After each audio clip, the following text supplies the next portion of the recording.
Está entrando no ar agora o seu MNLP Notícias, a sua fonte diária de informação.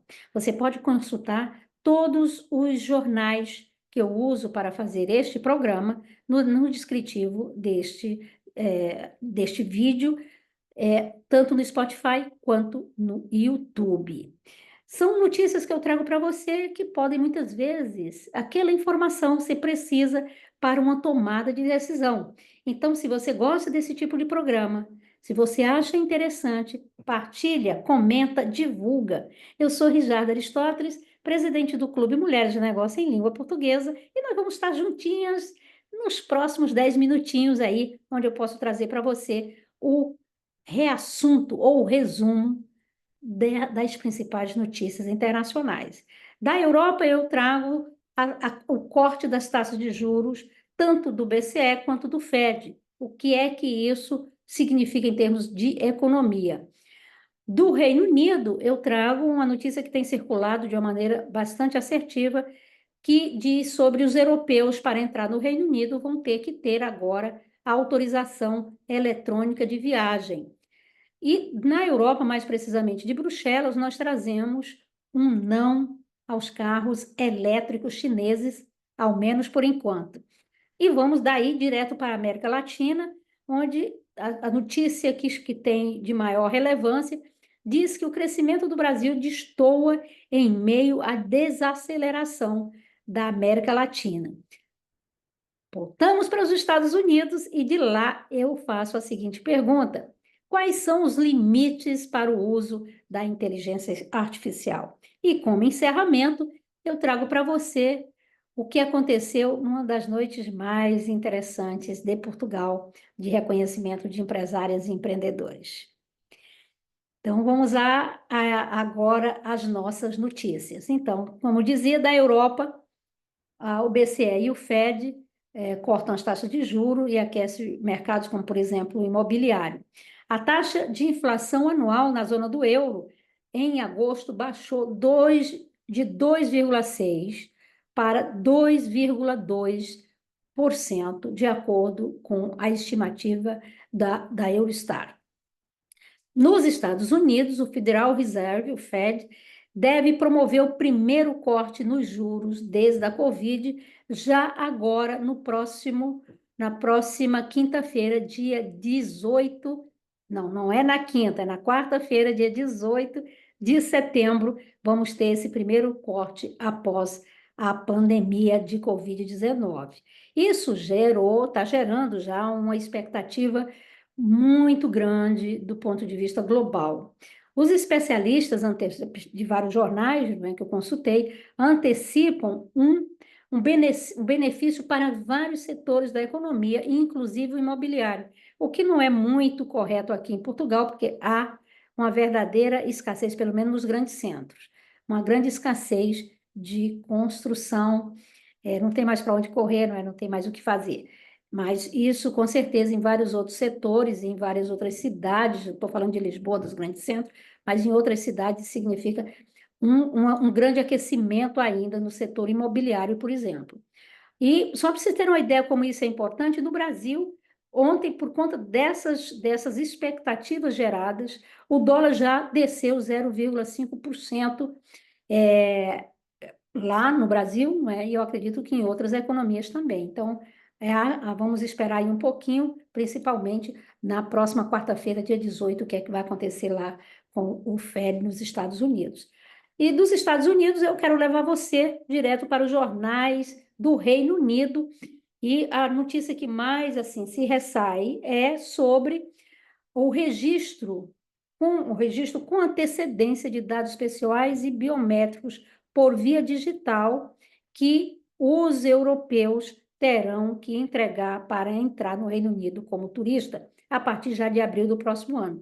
Além desses dados, há uma cobrança de uma taxa em torno de 12 euros que deverá também ser paga.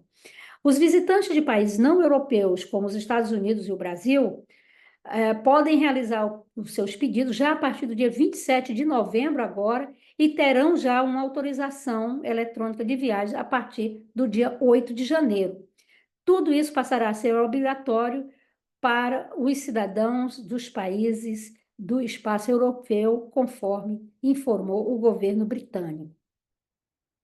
Ainda na Europa, mas agora de Bruxelas, eu trago um resultado da Comissão Europeia, que rejeitou formalmente uma proposta apresentada pelos fabricantes chineses de veículos elétricos, os VEs, para diminuir a diferença de preços entre eles, os chineses, e os seus concorrentes da União Europeia. De acordo com Bruxelas, essa diferença bastante acentuada advém exatamente dos subsídios que esses fabricantes chineses têm do governo e, com isso, conseguem fazer carros muito mais baratos. Então, a União Europeia vai continuar conversando com eles, com os fabricantes, com os representantes desses fabricantes, com o objetivo de garantir uma concorrência mais leal e reduzir a diferença de preços entre os fabricantes europeus e os fabricantes chineses. Vamos ver aí o que é que vai sair dessa guerra de braços entre China e União Europeia, não é? Que está cada dia mais acirrada. Já vista a notícia que nós dissemos antes de ontem, né, do relatório feito pelo Carlo Draghi, sobre que a China, que a União Europeia tem, de fato, um problema com a China. Não é? Então, está aí a materialização do que nós trouxemos aqui antes de ontem. E daqui de Bruxelas, nós vamos dar um giro na América Latina.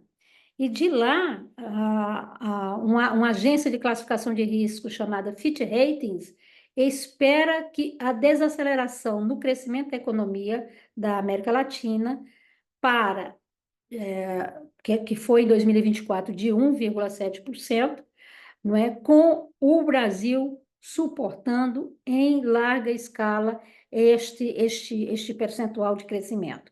O que é que essa agência diz? O Brasil deve apresentar um crescimento de 2,8% em 2024, destacando-se entre outros países emergentes. O rate do Brasil é uma exceção quando vimos certas reformas tomando forma na região da América Latina, e a gente sabe exatamente para onde está sendo direcionado essa avaliação, não é que nós concordamos, como é óbvio. Ela também afirma que as economias da América Latina ainda têm sido impactadas por políticas monetárias bastante diferentes e, como eles chamam, contracionistas. Então, é esperar para ver como é que a geopolítica da América Latina se comporta, e o Brasil também, como está claro, crescendo de uma maneira, mas ele não pode segurar sozinho tudo o que acontece na América Latina, né, gente? Vamos combinar. Da América Latina, nós voltamos aos Estados Unidos e um assunto que saiu hoje nessa manhã, que particularmente me deixa ainda um pouco sem entender muito bem, não é, o porquê de tanta correria, embora nós saibamos que é exatamente a questão desse mundo trilhardário da inteligência artificial. E aí diz o seguinte: a OpenAI lança novo modelo de inteligência artificial que responde às perguntas mais complexas, promete realizar tarefas de raciocínios semelhantes às humanos e resolver problemas complexos de matemática e programação. Uma versão de pré-visualização deste modelo já estará disponível através do chat GPT para os usuários do topo, não é para simples mortal, que tem planos pagos caríssimos, não é? Porém, a OpenAI não é a única empresa que está trabalhando com tais capacidades. Recentemente, e hoje eu não trouxe aqui, mas saiu em vários jornais, a Microsoft demitindo mais de 600 colaboradores porque estão reorganizando os orçamentos da Microsoft, da empresa, para focar quase que na totalidade na inteligência artificial, que também eles têm desenvolvido e promovido com esta vertente de aproximar-se cada vez mais das habilidades de raciocínio humanos, não é, com seus modelos mais avançados. Bom, é isso por hoje e eu quero trazer, para finalizar, algo que me deixou ontem muito grata, que foi a realização de uma noite de gala aqui em Lisboa, precisamente no Pátio do Galé, no centro de Lisboa, quando ocorreu a entrega do Oscar. Eu chamei de Oscar e acho que vai ficar também, o prêmio Aproxima, entre empresários brasileiros e portugueses, promovido pela Câmara do Comércio e da Indústria Luso-Brasileira. E eu fui uma das agraciadas, escolhidas e agraciadas com esse prêmio, que muito me honrou e que aumenta cada vez mais a nossa responsabilidade de estarmos juntas, criando estratégias de protagonismo dos negócios liderados por mulheres. Então, na plateia estava uma boa parte do PIB dos dois países, além de autoridades importantes, não é, do mundo institucional, também de Portugal e Brasil. Então, sou super grata e quero dividir com você essa honra e esse prêmio. Esse prêmio é nosso. Muitíssimo obrigada, e nos vemos amanhã. Amanhã não, segunda-feira, porque sextou, e nos vemos então na segunda-feira.